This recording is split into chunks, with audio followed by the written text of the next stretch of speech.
오늘 묵상의 제목은 인정하고 높여주는 삶이 아름답습니다 입니다. 오늘 묵상하게 될 본문의 말씀은 잠언 18장 2절로 4절의 말씀입니다. 다 같이 찾으셔서 한 목소리로 읽도록 하겠습니다. 잠언 18장 2절로 4절. 미련한 자는 명철을 기뻐하지 아니하고 자기의 의사를 드러내기만 기뻐하느니라. 악한 자가 올 때는 멸시도, 부끄러운 것이 이를 때에는 능욕도 함께 오느니라. 명철한 사람의 입의 말은 깊은 물과 같고 지혜의 샘은 솟구쳐 흐르는 내와 같으니라. 그리고 잠언 25장 11절의 말씀입니다. 잠언 25장 11절의 말씀 한 절밖에 안 되니까 다 같이 찾으셔도 읽으시고 암송해 두시면 좋으리라 생각합니다. 함께 있습니다. 경우에 합당한 말은 언쟁반의 검사관이라. 아멘. 지난 토요일 아침 오늘의 묵상 시간에 미켈란젤로의 다비드상에 대해서 말씀을 드린 적이 있습니다. 오늘 아침도 오늘의 묵상을 돕기 위해서 미켈란젤로의 이야기를 조금 더 드리도록 하겠습니다. 미켈란젤로의 다비드상은 거인 골리앗을 쓰러뜨린 소년 다윗을 조각한 세계 최고의 작품입니다. 그런데 이 작품에 관한 유명한 일화가 또 하나 더 있습니다. 미켈란젤로가 다비드상 조각을 완성하고 내려오는 역사적인 그때에 있었던 것입니다.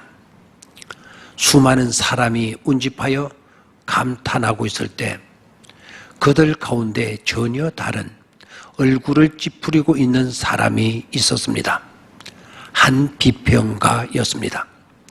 이 비평가가 혼자 중얼거리며 터집을 잡는 것입니다. 사람들은 그 비평가를 이상한 사람으로 여겼고 하나씩 둘씩 비평가 곁에서 멀어지기 시작했습니다. 그때 미켈란젤로가 그 비평가에게 다가가 물었습니다. 혹시 무슨 문제라도 있습니까? 그러자 비평가가 다비드상을 가리키며 대찬 목소리로 말합니다. 저 다비드상의 코가 너무 큰 것 아니요? 난 저 코가 마음에 들지 않소. 그 말을 들은 미켈란젤로는 자존심을 상해하거나 기분이 나빠서 안색이 변할 법도 했지만 오히려 정반대로 겸한 모습으로 그렇군요 라는 말을 내뱉고는 바로 가서 사다리를 가져다 놓고 다비드상 위로 올라갑니다. 그러면서 지켜보고 있는 비평가를 향하여 말했습니다. 선생님 말씀처럼 코가 커서 마음에 안 들면 다시 제가 깎아내도록 하겠습니다. 그러니 마음 푸세요 했습니다. 그리고는 탕탕 소리를 내며 다비드상의 코를 손보기 시작했습니다. 바닥으로 뿌연 대리석 가루가 떨어졌습니다. 그런데 미켈란젤로는 사실 다비드의 코에는 손을 대지 않고 손 안에 미리 쥐고 올라갔던 대리석 가루를 조금씩 바닥에 떨어뜨린 것입니다. 잠시 후 미켈란젤로가 다시 비평가에게 말했습니다. 자, 다 손보았습니다. 이 정도면 마음에 드십니까? 그러자 비평가는 굉장히 흡족해하는 표정으로 대답했습니다. 아, 이제야 당신의 작품에 생명이 감도는군요. 아주 좋습니다. 미켈란젤로의 절친한 친구가 그런 사실도 모르고 미켈란젤로에게 따지듯 묻습니다. 내가 보기에 자네 작품은 완벽했네. 그런데 고작 그 비평가의 불평 한마디에 어떻게 그렇게 쉽게 조각을 수리해 버릴 수 있단 말이냐. 정말 자네를 이해할 수가 없네. 진정한 예술가는 끝까지 자신의 원칙과 신념을 꺾어서는 안 되지 않느냐? 라고 다구쳤습니다. 그러자 미켈란젤로는 미소를 지으며 여유로운 모습으로 이렇게 말했습니다. 자네, 그렇게 흥분하지 말게나. 사실 난 나의 작품에 전혀 손을 대지 않았네. 예초부터 수리할 마음도 전혀 없었어. 내가 사다리로 올라갈 때 미리 가루 한 줌을 손에 움켜쥐고 올라가서 망치로 두드리는 척하며 가루를 아래로 조금씩 뿌린 거야.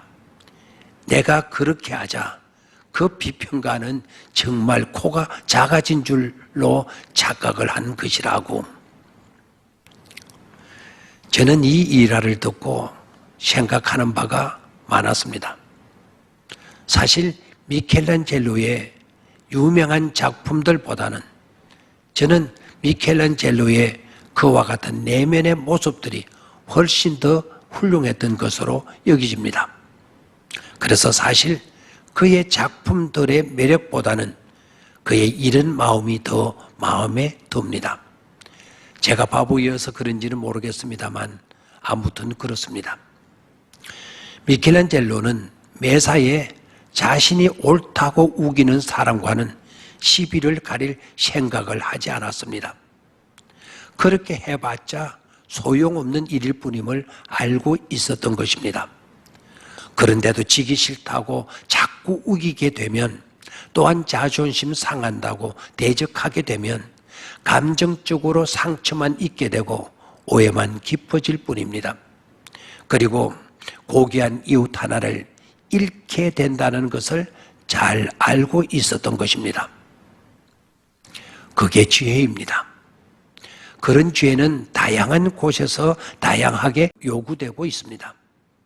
지혜로운 태도, 지혜로운 말, 지혜로운 상상, 지혜로운 관계성, 지혜로운 시간 관리, 이 모든 것들이 언쟁반의 검사과와 같은 것입니다. 언쟁반의 검사과는 경우에 합당한 말에만 해당되는 것이 아니라 지혜로움의 모든 경우에도 해당되는 말씀이기 때문입니다. 미켈란젤로의 지혜로움으로 인해 마치 자신이 대단한 사람이 돼도 되는 양 뻐기며 비평을 즐기던 사람은 결국 자기 꾀에 자기가 넘어간 어리석고 우스운 꼴이 되고 만 것입니다. 오늘 묵상의 말씀의 내용과 너무나도 흡사합니다.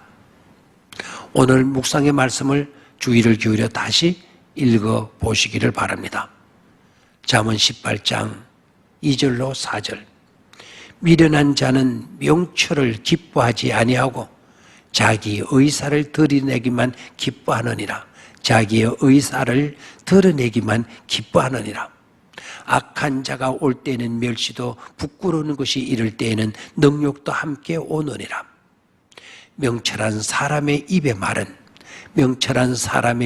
말은 깊은 물과 같고 지혜의 샘은 솟구쳐 흐르는 냇물과 같으니라. 그리고 잠언 25장 11절의 말씀, 경우에 합당한 말은 언쟁반의 검사관이라. 행복한 하루가 되시기를 바랍니다. 감사합니다.